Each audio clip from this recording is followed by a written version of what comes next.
दोनों पार्टियों ने राज करा, लेकिन आज तक ऐसा नहीं लगा कि पलायन रुका या फिर बेरोजगारों को रोजगार मिला।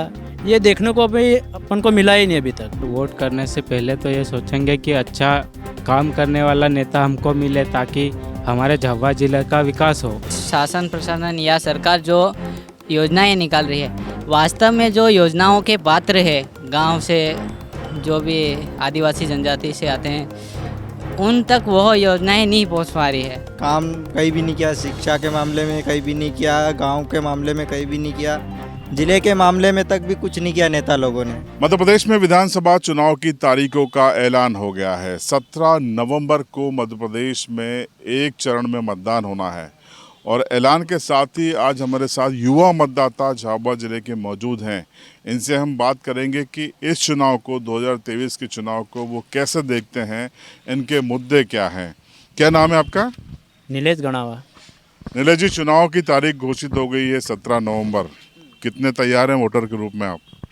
वोटर के रूप में तो तैयार है, लेकिन इसमें देखा जाए तो बहुत सारे विषय हैं 70 सालों तक वो पेंडिंग पड़े। अभी अपन एक देखें तो एक झाबुआ जिला एक बाहुल्य जिला, यहाँ जनजाति मतलब 70% तो जनजाति लोग रहते हैं, वो अधिक पलायन वगैरह करते हैं।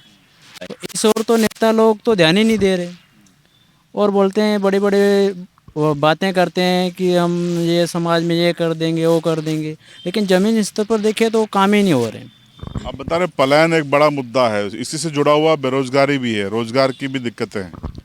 रोजगार के तो बहुत मतलब इतनी दिक्कतें हैं कि बोल ही नहीं सकते, क्योंकि अपन देखें तो युवा मतलब आज का युवा जो छात्र वगैरह है वो पढ़ाई तो कर रहा है, लेकिन कहीं ना कहीं उनको नौकरी नहीं मिल रही। तो एक तो ये समस्या है कि युवा पढ़ा लिखा युवा अगर काम करेगा तो उसको अच्छा नहीं लगेगा। तो हम शासन से यही मांग करेंगे कि युवा जो पढ़ा लिखा है उसको नौकरी अवेलेबल करना चाहिए। मतलब आपका विधायक कौन होगा जो आपको नौकरियां दे? जैसे इसमें तो दोनों पार्टी समान हो गई। अभी तो अपन देखे, जहाँ तक देखे तो इन्होंने दोनों पार्टियों ने राज करा, लेकिन आज तक ऐसा नहीं लगा कि पलायन रुका या फिर बेरोजगारों को रोजगार मिला। ये देखने को अभी अपन को मिला ही नहीं अभी तक। आपके क्या मुद्दे होंगे एक वोटर के रूप में? वोटर के रूप में मेरे ये मुद्दे होंगे कि झाबुआ के अंदर जैसे कि कॉलेजेस नहीं है, जो अपने को मेडिकल कॉलेज चाहिए और इंजीनियरिंग कॉलेज तो हाल फिलहाल में अभी है, और एग्रीकल्चर वाले के लिए वो कॉलेज नहीं है। तो ये मेरे मुद्दे ये रहेंगे कि कॉलेज उनकी मांग की जाए। Agriculture college, medical college. और आपको क्या लगता है कि जो इस बार युवा वोट करेगा 2023 में, तो इन मेडिकल कॉलेज, इंजीनियरिंग, कृषि कॉलेज के अलावा और क्या उसके दिमाग में होगा? उसके दिमाग में ये होगा कि यहाँ पर अधिकतर कॉलेजों की थोड़ी परिस्थिति बिगड़ी हुई है, तो उन परिस्थिति बिगड़ी हुई जो कॉलेज है उन सभी को सुधार किया जाए। शिक्षा में सुधार होना चाहिए। आपका क्या नाम है? अजय भूरिया। तो आप क्या चाहते हैं अजय भाई, कैसा चुनाव होगा इस बार? सर अच्छा होगा किस तरीके का विधायक चाहते हैं आप? सर, जो भी विकास के लिए अच्छा हो।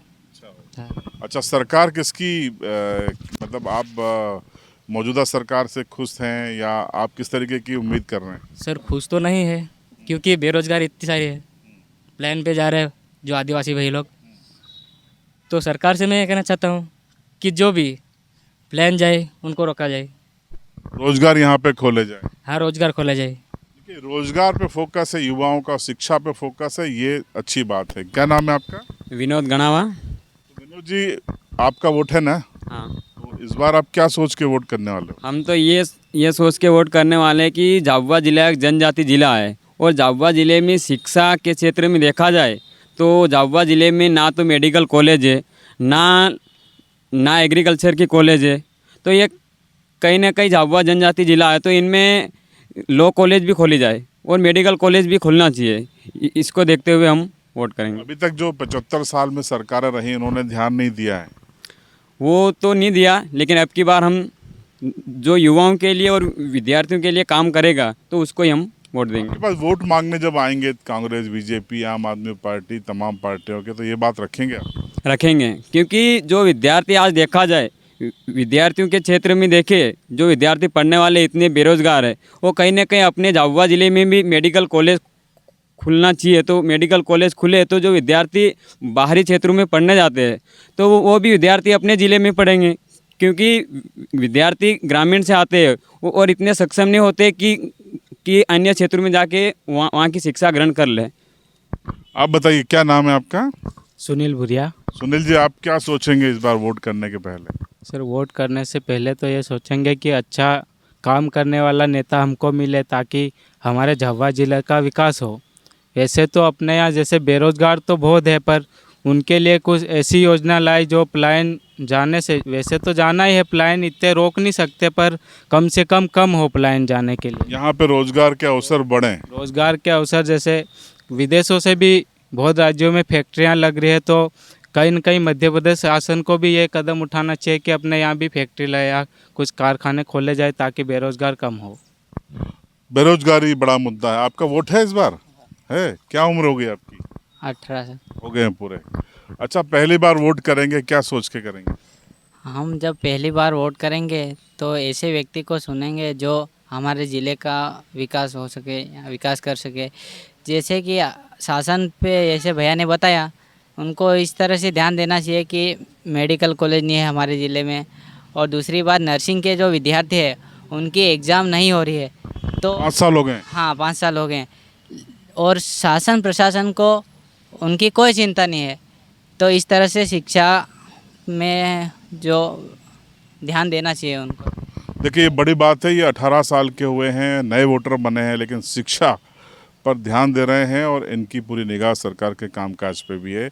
ये भारतीय लोकतंत्र के लिए बड़ी अच्छी बात। कुछ और कह रहे थे आप? और रही बात जो शासन प्रशासन या सरकार जो योजनाएं निकाल रही है, वास्तव में जो योजनाओं के पात्र है, गांव से जो भी आदिवासी जनजाति से आते हैं, उन तक वह योजनाएं नहीं पहुंच पा रही है। जो उस पात्र है योजनाओं के, वह तो वंचित ही रह रहे हैं। तो शासन को ऐसे लोगों पर ध्यान देना चाहिए। बहुत बहुत बढ़िया। आपका क्या नाम है? जी, मेरा नाम करण परमार है। तो करण भाई, पहली बार वोट डालेंगे या पहले डाला है? पहले डाला था। सेकंड टाइम वोटर है। हाँ। तो क्या सोचेंगे वोट के समय, नेता कैसा होना चाहिए?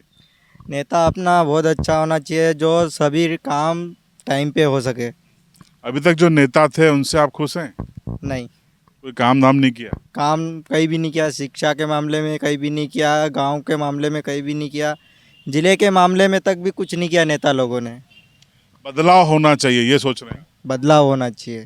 क्या मुद्दे हैं आपके जहन में जिसके आधार पे आप ये नाराज हैं नेताओं से कि इन्होंने कोई काम नहीं किया? क्या काम करना चाहिए था इनको? काम कुछ करना चाहिए, जो दिखना चाहिए उनका काम।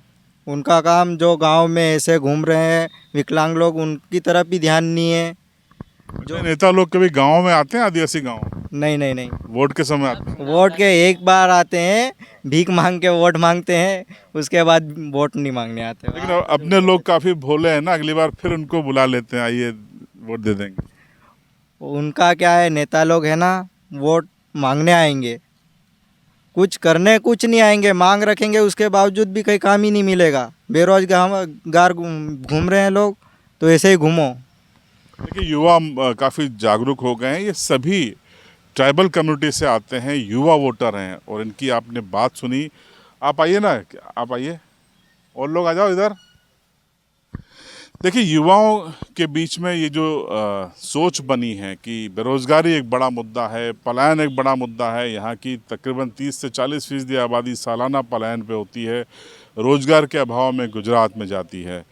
मेडिकल कॉलेज न होने के चलते भी यहाँ स्वास्थ्य कारणों से पलायन करना पड़ता है। अच्छे स्कूल्स न होने से शिक्षा के लिए पलायन करना पड़ता है और रोज़गार के लिए तो करना ही पड़ता है। तो ऐसे तमाम मुद्दे हैं जिन पर ये आदिवासी वर्ग के युवा मतदाताओं ने इस चौपाल के जरिए एमपी तक को अपनी राय दी। अब इस राय पर आप क्या राय रखते हैं, कमेंट बॉक्स में ज़रूर बताइएगा। देखते रहिए एमपी तक।